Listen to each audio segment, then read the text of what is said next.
Hi, hello, good morning dear students.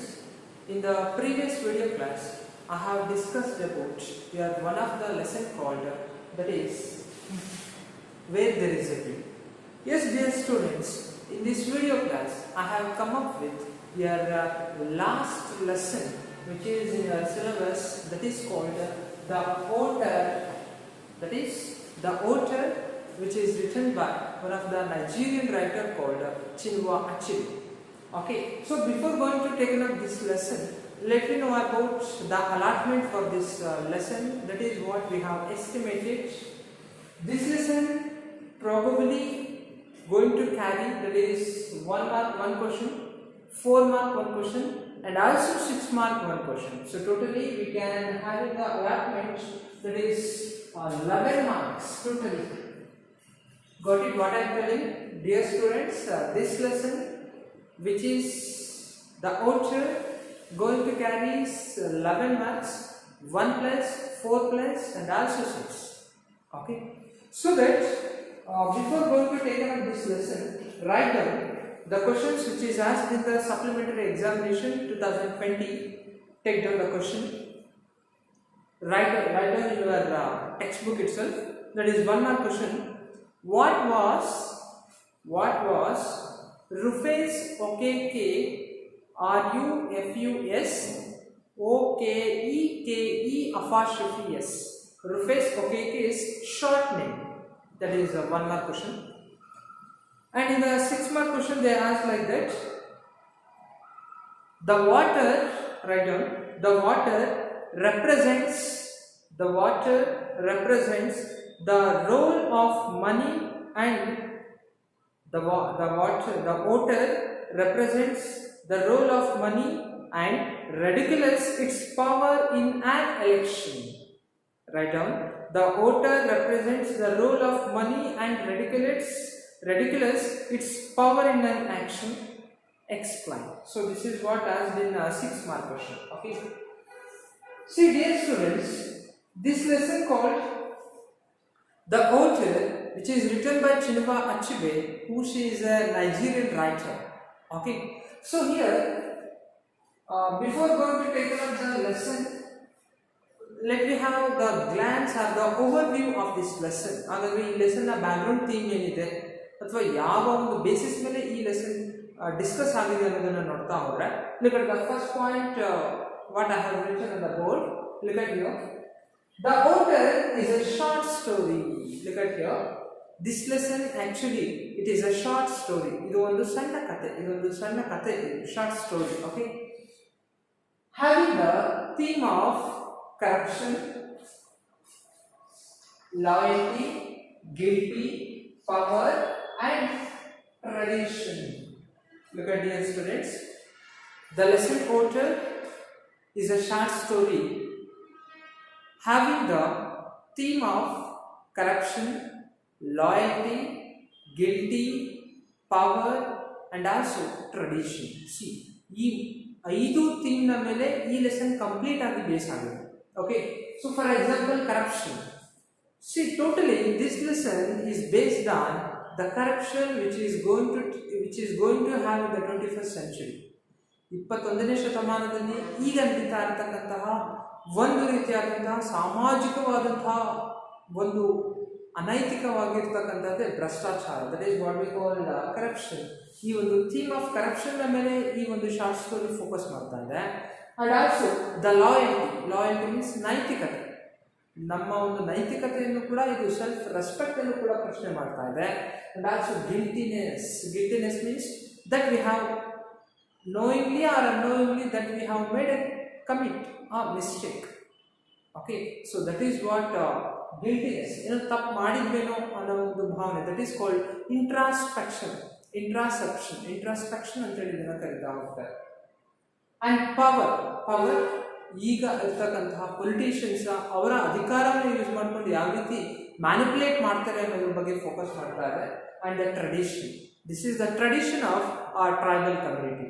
Tribal ಕಮ್ಯುನಿಟಿಯಲ್ಲಿರ್ತಕ್ಕಂತಹ ಜನರ tradition ಅನ್ನ ಈ ಒಂದು ಲೆಸನ್ ಫೋಕಸ್ ಮಾಡ್ತಾ ಇದೆ, ಈ ಒಂದು ಶಾರ್ಟ್ ಸ್ಟೋರಿ ಫೋಕಸ್ ಮಾಡ್ತಾ ಇದೆ. Got it what I am telling? So this is the major things that we can see in this short story, The Otter. Hope dear students you have understand the first point. Let me come to the second point. It is a satirical picture. Satirical means, that is what I have already explained you in the previous video class. Satirical means ವಿಮರ್ಶಾತ್ಮಕ ಅಥವಾ ವಿಡಂಬನೆ ಅಂತ ಹೇಳ್ತೀವಿ. This is called ವಿಡಂಬನೆ. It is a satirical picture of how politics and the elections generally work in a modern African country. Look at here how the writer says that it is a satirical picture of how the elections and the politics are generally happened in a modern African country like Africa.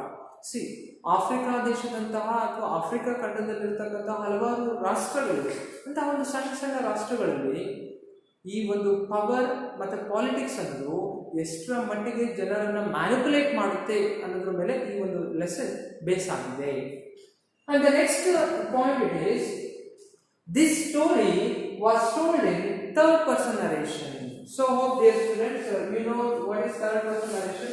That is the first person I am we, second person you and you, and the third person it is he, she, it or they. See, this person is the third person narration ಅಲ್ಲಿ ಹೇಳ್ತಕ್ಕಂಥದ್ದು. Okay, so the narrator stand as a third person narration and he has depicted this short story called Otter. Next thing it is, and the next point it is, it shows how the politicians manipulates the innocent tribal people called Igbo. See here, the whole lesson which was take place in a Nigerian country called Africa. There in that Africa there is a place called Umofio, and they are having in that Umofio having a tribal community called Igbo. Igbo ಅಂತಕ್ಕಂಥ ಒಂದು ಬುಡಕಟ್ಟು ಜನಾಂಗದವರಿಗೆ ಯಾವ ರೀತಿ politicians manipulate ಮಾಡ್ತಾರೆ, ಮೋಸ ಮಾಡ್ತಾರೆ ಅನ್ನೋದನ್ನೇ ಈ ಒಂದು ಲೆಸನ್ ಬೇಸ್ ಆಗಿ ನಿಂತಿದೆ. Understand dear students? So this is what we have to know about the major highlights in this lesson. ಇದೆಲ್ಲನೂ ಕೂಡ ನಮಗೆ ಮೇಜರ್ ಆಗಿ ಹೈಲೈಟ್ಸ್ ಮಾಡ್ತಕ್ಕಂಥ ಪಾಯಿಂಟ್, ಜೊತೆಗೆ ಈ ಒಂದು ಲೆಸನ್ ಯಾವ ಥೀಮ್ನ ಮೇಲೆ ಬೇಸ್ ಆಗಿದೆ ಅನ್ನೋದಕ್ಕೆ ನಮಗೆ ತಿಳ್ಕೊಳ್ತಕ್ಕಂಥದಕ್ಕೆ ಇರ್ತಕ್ಕಂತಹ ಕೆಲವರು points. Hope dear students understand these points. ಈ ಪಾಯಿಂಟ್ಸ್ ಅರ್ಥ ಆಗಿದೆ ಅಂದ್ಕೊಳ್ತೀನಿ. ಸೊ ನಾವು let we enter into that is as usual the outline summary of this short story. So ಒಂದು ಸರಿ ನೀವು ಔಟ್ಲೈನ್ ಸಮ್ಮರಿ ಆಫ್ ಈ ಒಂದು ಸ್ಟೋರಿನ ಕೇಳಿದ್ರೆ, so this lesson voter will become very easy. Okay, so ಸ್ಟೋರಿನ ತುಂಬ ಕರೆಕ್ಟಾಗಿ ಕೇಳಿಸ್ಕೋಬೇಕು. ಈ ಶಾರ್ಟ್ ಸ್ಟೋರಿನ ತುಂಬ ಕರೆಕ್ಟಾಗಿ ಕೇಳಿಸ್ಕೊಂಡ್ರೆ ಲೆಸನ್ ನಿಮಗೆ ಚೆನ್ನಾಗಿ ಅರ್ಥ ಆಗುತ್ತೆ. Okay okay students, now I have come up with the plot overview or the story of this lesson called The Otter. So you have to listen very carefully. If possible, draft this chart whatever I have written on the board. ಈ board ಮೇಲೆ ಬರೆದಿರ್ತಕ್ಕಂಥ chart ಅನ್ನು draft ಮಾಡ್ತಾ ಹೋಗಿ. So it will become very easy while you understanding this lesson. Okay, listen dear students. The whole story called The Otter, which took place in a Nigerian particular place called Umofio. See, Nigeria ದೇಶದಲ್ಲಿ, Nigeria is a small country which is there in Africa.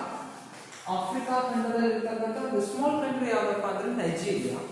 In that Nigerian country there is a place called Umofio. Umofio, so it is a place.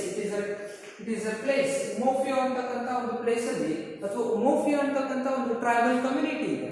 ಆ ಕಮ್ಯುನಿಟಿಯಲ್ಲಿ ಒಂದು ಜನಾಂಗ ಇದೆ, that is none other than Igbo community. Got it what I am telling? See, the whole lesson, the Otter which stand or which revolves in a small country called Nigeria, which is there in Africa. And in that Nigeria there is a small tribal community called Umofio. Umofio ಗೆ ಸೇರಿರತಕ್ಕಂತಹ ಒಂದು ಬುಡಕಟ್ಟು ಜನಾಂಗದಲ್ಲಿ ಇನ್ನೊಂದು tribal ಯಾವುದಿದೆ ಒಂದು community ಇದೆ, that is called Igbo. Igbo, it is a name of a tribal community. ಬುಡಕಟ್ಟು ಜನಾಂಗದ ಹೆಸರು ಯಾವುದು? Igbo. That is, see there what happened in the Igbo community. Usually the elections are held in 5 years in once. Elections ಯಾವಾಗಲೂ ಕೂಡ 5 ವರ್ಷಕ್ಕೆ ಒಂದ್ಸರಿ ಅಲ್ಲಿ elections ನಡೀತಾ ಇರುತ್ತೆ. ಈ 5 ವರ್ಷಕ್ಕೆ ಒಂದ್ಸರಿ ಎಲೆಕ್ಷನ್ ನಡೀತಾ ಇರಬೇಕಾದ್ರೆ so there is a monopoly in that election. ಪ್ರತಿ ವರ್ಷನೂ ಕೂಡ ಅಲ್ಲಿ ಕೇವಲ ಒಂದೇ ಒಂದು ಪಾರ್ಟಿ ಇರುತ್ತೆ. ಆ ಒಂದೇ ಪಾರ್ಟಿ ಯಾವಾಗಲೂ ಕೂಡ ವಿಜಯ ಸಾಧಿಸ್ತಾ ಇರುತ್ತೆ. ಹಾಗೆ ಅಲ್ಲಿ ಒಬ್ಬ ವ್ಯಕ್ತಿ ಇರ್ತಾನೆ. ಆ ಒಬ್ಬ ವ್ಯಕ್ತಿ ಯಾರಪ್ಪ ಅಂದ್ರೆ it is none other than so there is a party called POP. PAP. ಅಲ್ಲಿ ಯಾವಾಗಲೂ ಕೂಡ ಒಂದೇ ಒಂದು ಪಾರ್ಟಿ ಇದೆ, ಒಂದೇ ಒಂದು ಎಲೆಕ್ಷನ್ ಪಾರ್ಟಿ ಇದೆ. ಆ ಪಾರ್ಟಿ ಯಾವ್ದಪ್ಪ ಅಂದ್ರೆ PAP. PAP means people's alliance party. Okay, understanding what I am telling regarding your students? So there is that IGBO. So generally elections are held in a 5, that is 5 years once. There is a only monopoly in an election party, that is none other than PAP. PAP means People's Alliance Party, and this People Alliance Party, which is stand by the leader called Marcus Aibé. Marcus Ibe ಅಂತಕ್ಕಂತಹ ಒಬ್ಬ ವ್ಯಕ್ತಿ ಏನ್ ಮಾಡಿದ್ದಾರೆ ಅಂದ್ರೆ ಈ PAP ಪಾರ್ಟಿಯ ಒಬ್ಬ leader ಆಗಿದ್ದಾರೆ. Got it? ಸೊ ಇದನ್ನ ಒಂದ್ ಕಡೆ ಇದೆ, ಅರ್ಥ ಆಗ್ತಿದೆಯಲ್ಲ ಹೇಳ್ತಾ ಇರೋದು. See there in that Umuofia village, there in that Umuofia village there is a tribal community called Igbo, and every 5 years once they used to take the elections, and there in that elections there is only one party, that is monopoly. There is having only one party called PAP. PAP means People's Alliance Party, which was led by under the leadership of Marcus Aibé. Then who is Marcus Aibé anta kelidre? Marcus Aibé is the cultural minister. Got it? Marcus Aibé was a cultural minister on the ongoing government. ಈಗ ಇರತಕ್ಕಂಥ ಸರ್ಕಾರದಲ್ಲಿ Marcus ಐಬೆ ಒಬ್ಬ cultural minister ಆಗಿ ಕೆಲಸ ಮಾಡ್ತಾರೆ. Okay, ಸಾಂಸ್ಕೃತಿಕ ಒಬ್ಬ minister ಆಗಿ ಇವರು ಕೆಲಸ ಮಾಡ್ತಾ ಇದ್ದಾರೆ. ಯಾರು? Marcus Ibe. Okay, see when the lesson has started, so ಇದನ್ನ ಒಂದ್ ಕಡೆ ನೆನಪಿಟ್ಕೊಳ್ಳಿ ಅಥವಾ ಒಂದ್ ಕಡೆ ಬರೆದಿಟ್ಕೊಳ್ಳಿ. When the lesson has started, our writer Chinua Achebe has given an introduction about our hero. ಹಾಗಾದ್ರೆ ನಮ್ಮ ಈ ಲೆಸನ್ ನ ಹೀರೋ ಯಾರು ಅಂತ ನೋಡ್ತಾ ಹೋದ್ರೆ the lesson that is the hero of our lesson called not the Marcus Aibé, rather than it is our hero called Roof. He is our hero. Okay, ಈ ನಮ್ಮ ಲೆಸನ್ ನ ಹೀರೋ ಕಥಾನಾಯಕ ಯಾರಪ್ಪ ಅಂದ್ರೆ Roof. That is what we call Roof. But Roof ಅನ್ನೋದು ನನ್ನ short name. ಹಾಗಾದ್ರೆ ನನ್ನ full name ಏನಪ್ಪ ಅಂದ್ರೆ Rufus Okeke. So that is what as in the 2020 supplementary examination, what is the short name of Rufus Okeke anta kelidare? That is the answer is Roof. Roof ಅನ್ನೋದು Rufus Okekeಯ short name. And who is the Roof andre? Roof is the that is hero for our lesson, the author. That means the whole story, the author which revolves around a character called Roof. ಈ roof ನ ಸುತ್ತಲೇ ನಡೀತಾ ಇದೆ ಈ complete ಆಗಿರತಕ್ಕಂಥ story.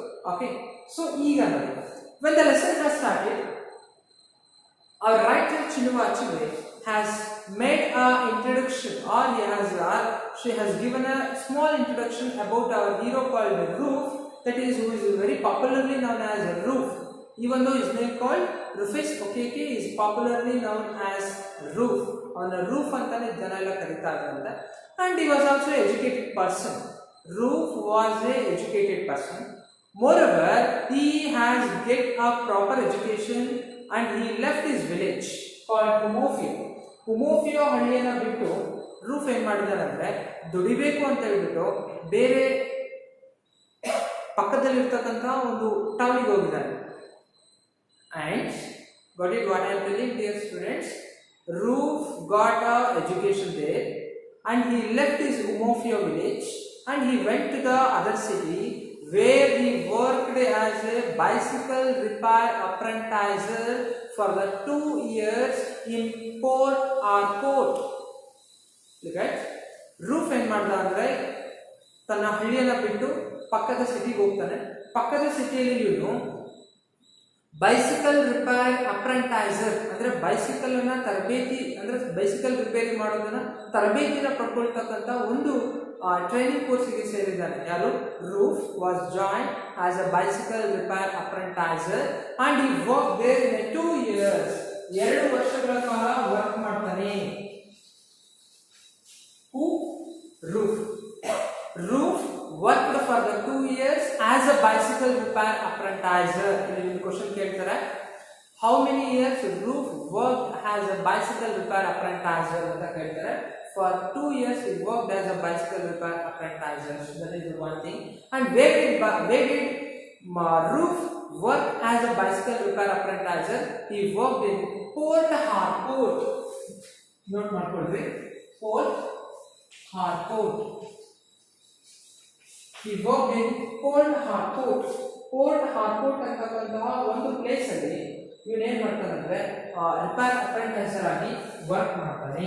He worked as a bicycle repair apprenticer for 2 years in Port Harcourt. Okay, so this is the thing. But the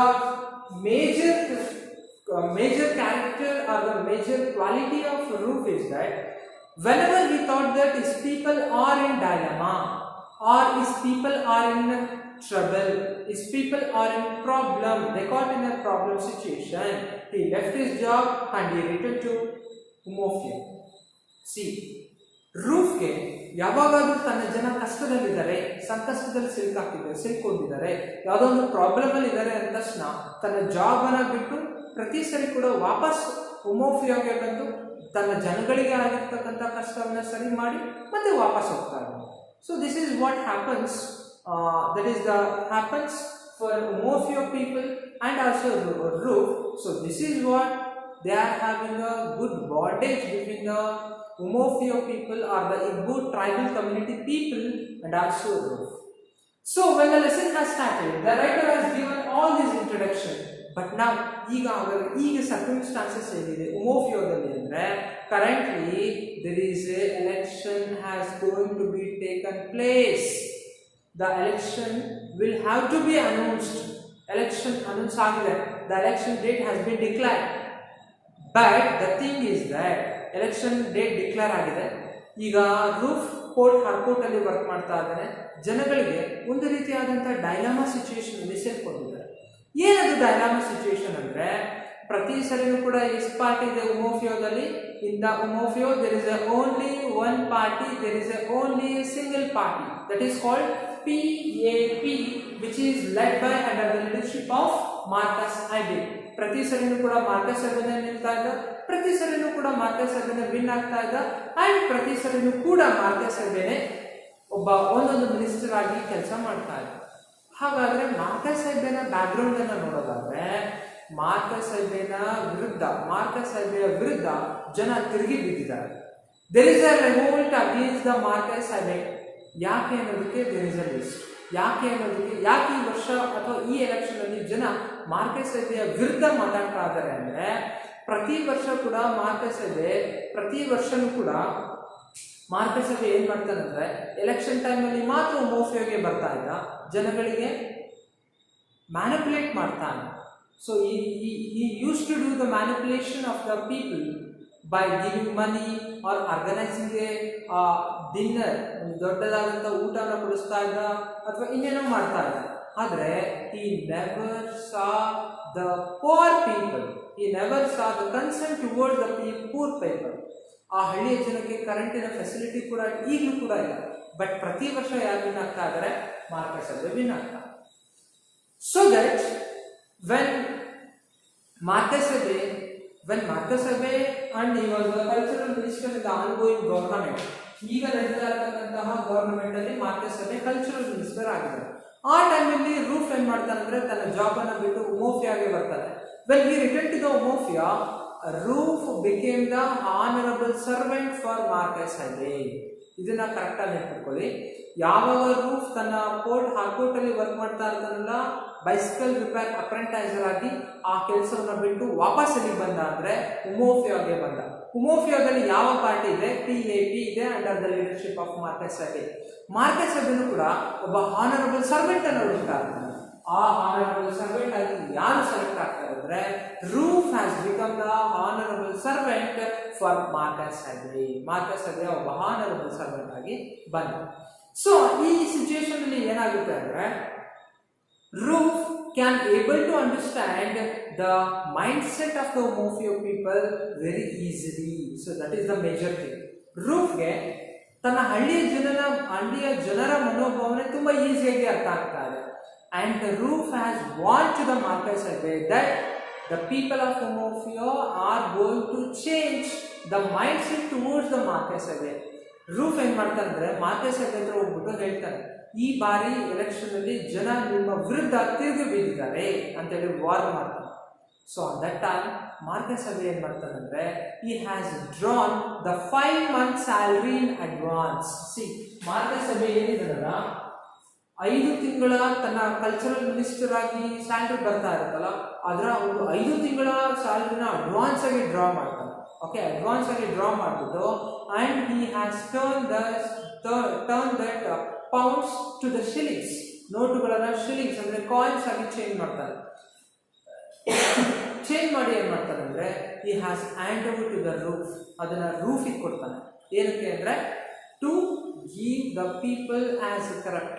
ಜನಗಳಿಗೆ election ನ ಹಿಂದಿನ ದಿನ ಹಂಚು ಅಂತೇಳಿ ಮಾರ್ಕಸ್ ಅಬ್ಬೆ ಯಾರಿಗೆ ಕೊಟ್ಟರು? ರೂಫಿಗೆ ಕೊಟ್ಟರು. ಹಾಗಾದ್ರೆ ರೂಫ್ ಯಾರು ಅಂತ ಬ್ಯಾಕ್ ಗ್ರೌಂಡ್ ಅಲ್ಲಿ ನಮ್ಮ ಸ್ಟೋರಿಯಲ್ಲೂ ಕೂಡ ಹೇಳ್ತಾರೆ. ಮಾರ್ಕಸ್ ಅಬ್ಬೆ ಯಾರು ಅಂತೇಳಿ. Marcus Abbe actually is a mission school teacher before he come to the election. Marcus Abbe ಏನಾಗಿರ್ತಾನಂದ್ರೆ was not a successful mission school teacher. ಅಂದ್ರೆ ಬೇಸಿಕಲಿ ಮಾರ್ಕಸ್ ಅಬ್ಬೆ ಒಬ್ಬ ಟೀಚರ್ ಆಗಿದ್ದಾನೆ. ಎಲ್ಲಿ ಅಂದ್ರೆ ಒಂದು ಮಿಷನ್ ಸ್ಕೂಲ್ ಅಲ್ಲಿ ಟೀಚರ್ ಆಗಿ ವರ್ಕ್ ಮಾಡ್ತಾ ಇದ್ದಾರೆ. ಆದ್ರೆ ಏನಾಗುತ್ತೆ ಅಂದ್ರೆ there is a lady teacher in that school has made a complaint against Marcus Abbe's character. Marcus ಅಬ್ಬೆಯ ಕ್ಯಾರೆಕ್ಟರ್ ನ ವಿರುದ್ಧ ಆ ಮಿಷನ್ ಸ್ಕೂಲ್ ಅಲ್ಲಿ ಒಬ್ಬ ಟೀಚರ್ ಮ್ಯಾನೇಜ್ಮೆಂಟ್ ಗೆ ಕಂಪ್ಲೇಂಟ್ ಮಾಡ್ತಾರೆ. ಹಾಗೆ ಏನ್ ಮಾಡ್ತಾರೆ ಅಂದ್ರೆ ಆ ಮ್ಯಾನೇಜ್ಮೆಂಟ್ ರೂಫ್ ಅನ್ನ ತೆಗಿಬೇಕು, ಇನ್ನೊಂದು ಸ್ಕೂಲಿಂದ ಹೊರಗಡೆ ಹಾಕಬೇಕು ಅನ್ನೋ ಟೈಮಲ್ಲಿ ರೂಫ್ ಸ್ಕೂಲ್ಗೆ ಒಂದು ರಾಜೀನಾಮೆ ಕೊಡ್ತಾರೆ. he has resigned his job. Job ಅನ್ನ ರಿಸೈನ್ ಮಾಡಿದ ತಕ್ಷಣ ಹೋಮೋಫಿಯೋಗೆ PAP ಪಾರ್ಟಿ ಬರುತ್ತೆ. ಆ PAP ಪಾರ್ಟಿ ಆ ಲೀಡರ್ ಆಗಿ ಇವನು ವರ್ಕ್ ಮಾಡ್ತಾನೆ. ಎಲೆಕ್ಷನ್ ಅಲ್ಲಿ ನಿಂತ್ಕೊಳ್ತಾನೆ. ಪ್ರತಿ ವರ್ಷನೂ ಕೂಡ ಗೆಲ್ತಾ ಇರ್ತಾನೆ. So this is how the background of Marcus Abbey. And Marcus ಅಬ್ಬೆಯ ಒಂದು ಆಸ್ತಿ ಅಂತ ನೋಡೋದಾದ್ರೆ ಮಾರ್ಕಸ್ ಅಬ್ಬೆ ಟಿಲ್ ನಾವು ಅವನ ಹತ್ರ ಈಸ್ ಆಗಿ 2 ಲಾಂಗ್ ಕಾರ್ಸ್, ತುಂಬಾ ದೊಡ್ಡದಾದಂತ 2 ಲಾಂಗ್ ಕಾರ್ ಇದೆ. ಅದ್ರ ಜೊತೆಗೆ he has received honorable doctorate degrees ಅನ್ನ ದುಡ್ಡು ಕೊಟ್ಟು ಪಡ್ಕೊಂಡಿದ್ದಾನೆ. And also is having a huge pension, that is ಅವನ ಒಂದು ದೊಡ್ಡದಾದಂತಹ ಮನೆಯನ್ನು ಕೂಡ ಕಟ್ಕೊಂಡಿದ್ದಾನೆ. he has built a huge mansion, ಒಂದು ದೊಡ್ಡದಾದಂತಹ ಮನೆಯನ್ನು ಕೂಡ ಕಟ್ಕೊಂಡಿದ್ದಾನೆ. And he is having a separate electric city for his house. ತನ್ನ ಮನೆಗೆ ಒಂದು ಸಪರೇಟ್ ಆಗಿರ್ತಕ್ಕಂಥ ಎಲೆಕ್ಟ್ರಿಕಲ್ ಸಪ್ಲೈನು ಕೂಡ ಕೊಟ್ಟಿದ್ದಾರೆ. But it is not, this facility is not for the people of Umuofia. ಆದರೆ ಜನಗಳಿಗೆ ಇಲ್ಲ. Got it? So this is all about the first part of the story. ಇದೆಲ್ಲವೂ ಕೂಡ first part of the story. So the second part of the ಸ್ಟೋರಿನ ನೋಡೋದಾದ್ರೆ, so Roof has received the shillings from Marcus Ibe to distribute the people. ಜನಗಳಿಗೆ ದುಡ್ಡನ್ನ ಹಂಚಬೇಕು ಅಂತೇಳಿ Roof ಏನ್ ಮಾಡ್ತಾನೆ ಅಂದ್ರೆ ಈ use to do the night campaigns. ರಾತ್ರಿ ಹೊತ್ತು ಕಾರ್ಯಾಚರಣೆ ಮಾಡೋದಕ್ಕೆ ಸ್ಟಾರ್ಟ್ ಮಾಡ್ತಾರೆ. ಪ್ರತಿಯೊಂದು ಮನೆಗೆ ಹೋಗ್ಬಿಟ್ಟು ಅವರಿಗೆ ಓಟ್ ಇದ್ರೆ ಅವರಿಗೆ ದುಡ್ಡನ್ನು ಕೊಡ್ತಾ ಹೋಗ್ತಾನೆ. So on that time Roof has visited one of the elderly person in the Umuofia called Ogbuefi Ezenwa. Listen carefully. Roof has visited one of the elderly traditionally persons house called Ogbuefi Ezenwa. Ogbuefi Ezenwa ಅಂತಕ್ಕಂಥವರ ಮನೆಗೆ ಭೇಟಿ ನೀಡ್ತಾರೆ. ಅವರ ಮನೆಗೆ ಭೇಟಿ ನೀಡಿದಾಗ there were 5 elderly persons are sat. ಅಲ್ಲಿ 5 ಜನ ಕೂತಿದ್ದಾರೆ. ಹಾಲ್ ಇರುತ್ತೆ, ಒಂದು ದೊಡ್ಡದಾದಂತಹ ಹಾಲು. 5 ಜನ ಕೂತಿರ್ತಾರೆ. On that time Roof has going to praise about Marcus Abbey and his achievement. ಅಲ್ಲಿ ಮಾರ್ಕಸ್ ಅಬ್ಬೆಯ ಅಚೀವ್ಮೆಂಟ್ ಅನ್ನ ಜನಗಳಿಗೆ ಹೇಳುವಂತ ಪ್ರಯತ್ನ ಮಾಡ್ತಾನೆ. On that time Roof has hand over the 2 shillings everyone who are sat on that room. ಆ ರೂಮಲ್ಲಿ ಕೂತಿರ್ತಕ್ಕಂತಹ ಪ್ರತಿಯೊಬ್ಬ ಎಲ್ಡರ್ಲಿ ಪರ್ಸನ್ಸ್ಗೆ, ಆ ವ್ಯಕ್ತಿಗಳಿಗೆ 2 shillings ಅನ್ನ ಕೊಡ್ತಾನೆ. And this has been witnessed by ಅವರ ಒಂದು ಡೋರ್ ಆಫ್ ಕ್ಲೋಸ್ ಆಗಿರುತ್ತೆ. ಆ ಚಂದ್ರನ ಬೆಳಕು ಇವರ ಮನೆ ಒಳಗಡೆ ಬೀಳ್ತಾ ಇರುತ್ತೆ. ಅದನ್ನ ರೈಟರ್ ಏನ್ ಮಾಡ್ತಾರೆ ಅಂದ್ರೆ it has been observe by ಇದನ್ನ ಚಂದ್ರ ಫಿಟ್ನೆಸ್ ಆಗ್ತಾನೆ ಅಂತೇಳಿ ಹೇಳ್ತಾರೆ. But when these elderly person received the 2 shillings they never accepted. ಅದನ್ನ ಒಪ್ಕೊಳ್ಳೋದಕ್ಕೆ ಸಾಧ್ಯನೇ ಇಲ್ಲ, ಇಸ್ಕೊಳ್ಳೋದಿಲ್ಲ. 2 shillings it is a shame to receive ಅಂತ ಹೇಳ್ತಾರೆ. ಕೇವಲ 2 ಶಿಲಿಂಗ್ ಇಸ್ಕೊಳ್ಳೋದು ನಮಗೆ ನಾಚಿಕೆ ಆಗುತ್ತೆ ಅಂತ ಹೇಳ್ತಾರೆ. Then they objected several times. So finally Roof has handed over 5 shillings everyone. ಪ್ರತಿಯೊಬ್ಬರಿಗೂ ಕೂಡ ಎಷ್ಟು ಕೊಡ್ತಾನೆ ಅಂದ್ರೆ he has given 5 shillings to everyone. And at last Roof has get angry against them. ಅವರ ವಿರುದ್ಧ ಸಿಟ್ಟು ಬಂದಿರುತ್ತೆ ರೂಫ್ಗೆ. ಫಸ್ಟಿಗೆ 2 ಶಿಲಿಂಗ್ಸ್ ಕೊಡ್ತಾನೆ, ಮತ್ತೆ ಒಂದ್ಸರಿ ಕೊಡ್ತಾನೆ, ಮತ್ತೆ ಒಂದ್ಸರಿ ಕೊಡ್ತಾನೆ. ಸೊ ಫೈನಲಿ ರೂಫ್ ಹ್ಯಾಸ್ ಹೋಗ್ಬೇಕಾದ್ರೆ ನೀನು ಅವ್ರ ಮನೆಯಿಂದ ಇದು ಹೊರಗಡೆ ಹೋಗ್ಬೇಕಾದ್ರೆ ರೂಫ್ ಹೇಳ್ತಾನೆ you just go and cast your vote to the opponent party.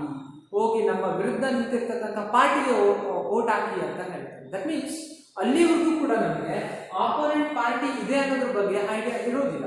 But for the first time in the history of Homofio, there was an opponent party.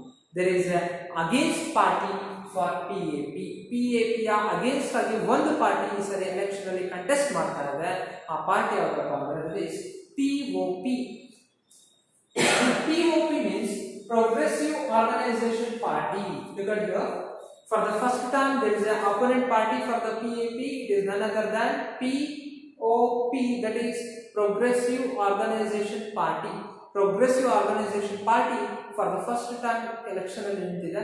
ಹಾಗಾದ್ರೆ ಇದರ ಲೀಡರ್ಶಿಪ್ ಯಾರಪ್ಪ ಅಂದ್ರೆ ಮಡುಕ is the taking the leadership of the party called POP ಪಾರ್ಟಿಯ leadership ಅನ್ನು ತಗೊಂಡಿದ್ದಾನೆ ಮಡುಕ. ಮಡುಕಂಗೂ ಕೂಡ ತುಂಬಾ ಚೆನ್ನಾಗಿ ಗೊತ್ತಿರುತ್ತೆ ಈ ವರ್ಷ ನಾವು ಎಲೆಕ್ಷನ್ ಅಲ್ಲಿ ವಿನ್ ಆಗೋದಿಲ್ಲ ಅಂತ. But their mind set is that ಈ ವರ್ಷ ನಾವು ಕಡಿಮೆ ಓಟನ್ನು ಪಡ್ಕೊಳ್ತೀವಿ, but next year it will be increasing and further next year we will become win. ನಾವು ಗೆಲ್ತೀವಿ ಅಥವಾ ವಿ ಹ್ಯಾವ್ ಎ ವಿಕ್ಟ್ರಿ ಅಂತ ಹೇಳಿ ನನಗೆ ಆ ಒಂದು ಥಾಟ್ ಇರೋದು. So everything seems to be like a very fine and it seems to be that when we look at into the climax of the story, ಇನ್ನೇನು ನಾಳೆ ಬೆಳಗ್ಗೆ ಎಲೆಕ್ಷನ್ ಅಂದಾಗ ರೂಫ್ ರಾತ್ರಿ ಎಲ್ಲರಿಗೂ ಕೂಡ ದುಡ್ಡನ್ನು ಹಂಚಿ ಮನೆಗೆ ವಾಪಸ್ ಬಂದು ಮಲ್ಕೊಳ್ತಾ ಇರ್ತಾರೆ. When Roof was sat in his house, he has received a strange visit. ಅವರ ಮನೆಗೆ ಯಾರೋ ಒಬ್ರು ಬರ್ತಾ ಇದ್ದಾರೆ. ರೂಫ್ ಇನ್ನೇನು ಮಲ್ಕೊಳ್ತಾ ಇರ್ತಾನೆ, ನಾಳೆ ಬೆಳಗ್ಗೆ ಎಲೆಕ್ಷನ್ಸ್ ಇದೆ. ರೂಫ್ನ ಮನೆಗೆ ಬಂದ್ಬಿಟ್ಟು ಯಾರೋ ನಾಕ್ ಮಾಡ್ತಾರೆ, ಹೋಗಿ ನೋಡ್ತಾನೆ.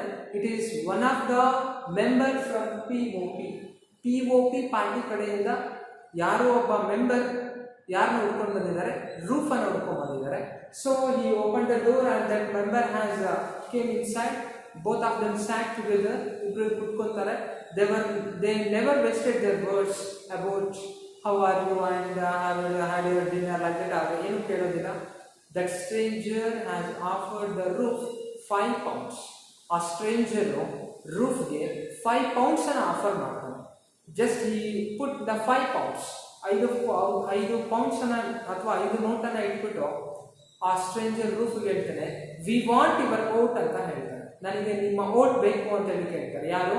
That stranger asked the Roof that they want are he wanted Roof's vote ಬೇಕು ಅಂತ ಹೇಳಿ ಕೇಳ್ಕೊಳ್ತಾರೆ. ಸೊ ಒಂದ್ ಕಡೆ ರೂಫು ಇಷ್ಟು ದಿನ ಮಾರ್ಗಸಭೆ ಪರವಾಗಿ ಕೆಲಸ ಮಾಡಿದ್ದಾನೆ and he was the moreover he is the honest servant for Marcus Ibe. But ನಾವು ಅದು ಈಗ ಏನಾಗ್ತಾ ಇದೆ ಅಂದ್ರೆ his eyes were completely mesmerized by the red pounds note. ಆ ರೆಡ್ ಪೌಂಡ್ ಅಲ್ಲಿ ಇವನ ಕಣ್ಣು ಕಂಪ್ಲೀಟ್ ಆಗಿ ಏನಾಗುತ್ತೆ ಅಂದ್ರೆ ಮ್ಯಾಸ್ಮರೈಸ್ ಆಗುತ್ತೆ. ಸೊ ದಟ್ ಮಾರ್ಕಸ್ ಫೈನಲಿ ಈ ಮ್ಯಾಟ್ರ್ ಹೊರಗಡೆ ಗೊತ್ತಾಗೋದಿಲ್ಲ ಅಂದ್ರೆ surely I will cash my vote for POP, that is ಮಡುಕಾಗೆ ನನ್ನ ವೋಟನ್ನು ಹಾಕ್ತೀನಿ ಅಂತೇಳಿ ರೂಫ್ ಒಪ್ಕೊಳ್ತಾನೆ. So finally on the day of election ಏನಾಗುತ್ತೆ ಅಂದ್ರೆ ಮಾರ್ಕಸ್ ಅಲ್ಲಿ on the day of election what happen PAP that is Marcus Ibe ಹೊರಗಡೆ ಏನು ಎಲೆಕ್ಷನ್ ಒಳಗಡೆ ಸ್ಕೂಲಲ್ಲಿ ನಡೀತಾ ಇರುತ್ತೆ, ಹೊರಗಡೆ ಮಾರ್ಕಸ್ ಸಭೆ ಕೂತಿರ್ತಾನೆ. ಸೊ ಇವನು ಎಲ್ಲಿ ಕೂತಿರ್ತಾನೆ ಅಂದ್ರೆ ಒಂದು ಕಾರ್ ಇರುತ್ತೆ, ಆ ಕಾರಲ್ಲೇ ಕೂತಿರ್ತಾನೆ, ಗ್ರೀನ್ ಕಲರ್ ಕಾರಲ್ಲಿ ಕೂತಿರ್ತಾನೆ.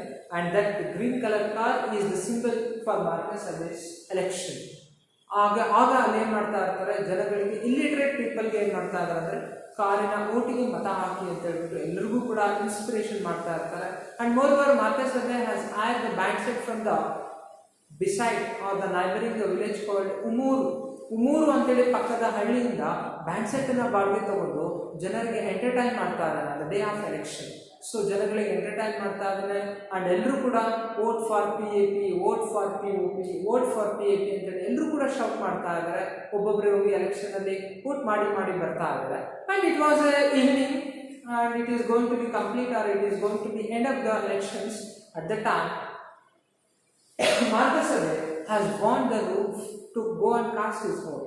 Roof ನೀನು ವೋಟ್ ಮಾಡಿರಲಿಲ್ಲ, ಬೇಗ ಹೋಗಿ ವೋಟ್ ಮಾಡು ಅಂತೇಳಿ ಹೇಳಿದಾಗ Roof ಹೋಗಿ ಕ್ಯೂ ಅಲ್ಲಿ ನಿಂತ್ಕೊಳ್ತಾನೆ. When he was in the queue, his mind seems to be like a guiltiness.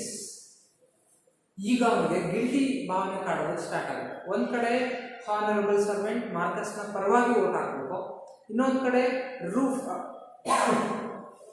ಮಡುಕ that is POP ಇಂದ 5 ಪೌಂಡ್ಸ್ ನೋಟನ್ನು ಇಸ್ಕೊಂಡು ದೇವರ ಮೇಲೆ ಆಣೆನೂ ಕೂಡ ಮಾಡಿರ್ತಾರೆ. ಅವ್ರಿಗೆ ವೋಟ್ ಹಾಕಬೇಕು ಅನ್ನೋ ಡೈಲಾಮದಲ್ಲಿರ್ತಾನೆ. ಸೊ ಫೈನಲಿ ಅಲ್ಲೋಗಿ ನಿಂತ್ಕೊಂಡು ಆ ಒಂದು ಬ್ಯಾಲೆಟ್ ಪೇಪರ್ ಅನ್ನು ತಗೊಳ್ತಾನೆ. ಪೇಪರಲ್ಲಿ ಬ್ಯಾಲೆಟ್ ಪೇಪರ್ ಇರುತ್ತೆ. ಬ್ಯಾಲೆಟ್ ಪೇಪರಲ್ಲಿ ನೇಮ್ ಅನ್ನ ಬರೆದು ಇವನೇನ್ ಮಾಡ್ತಾನೆ ಅಂದ್ರೆ ಯಾರಿಗೂ ಮೋಸ ಮಾಡಬಾರ್ದು ಅಂತೇಳಿ ಈ just tore out. He was just torn out these 2 paper and he made it into 2 pieces. 2 ಭಾಗಗಳಾಗಿ ಅದನ್ನು ಹರಬಿಟ್ಟು 2 ಬಾಕ್ಸ್ಗೂ ಕೂಡ ಹಾಕ್ತಾನೆ. But he cast his vote for the first box to the ಮಡುಕನ ಬಾಕ್ಸ್ಗೆ first half of the turn out ಆಗಿರ್ತಕ್ಕಂಥ ballot paper ಅನ್ನು ಹಾಕ್ತಾನೆ and second half of ಅನ್ನ ಮಾರ್ಕಸ್ ಅರ್ಲೆಗೆ ಹಾಕ್ತಾನೆ. ಸೊ ಈ ರೀತಿಯಾಗಿರ್ತಕ್ಕಂಥ ಸ್ಟೋರಿ ಏನಾಗುತ್ತೆ ಅಂದ್ರೆ ಎಂಡ್ ಆಗುತ್ತೆ. So this is what the writer explains about power of guilty, power, tradition, guiltiness, and also the manipulation of the politicians in the present society. Okay, dear students, hope you have understand this lesson. That is what I have told in a flat overview. So ಇದನ್ನ correct ಆಗಿ ತುಂಬಾ careful ಆಗಿ ಸ್ಟೋರಿನ ಅರ್ಥ ಮಾಡ್ಕೊಳ್ಳಿ.